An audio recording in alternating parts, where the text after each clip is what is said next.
Just coming up on 6:02, new this morning, Hannibal Board of Public Works has a warning for the public. Yeah, on Facebook yesterday, they told citizens to avoid flushing prescription or over-the-counter medicines into the toilet. Now, WGM Jack Plesnick joins us live in Hannibal this morning. He shares information on the reason behind the warning.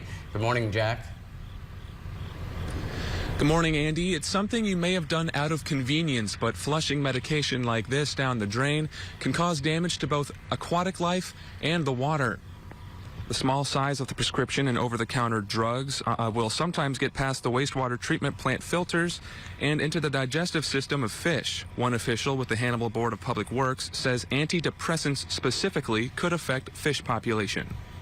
That can impact their reproductive systems when it comes to fish and any other kind of aquatic life digesting that type of drug.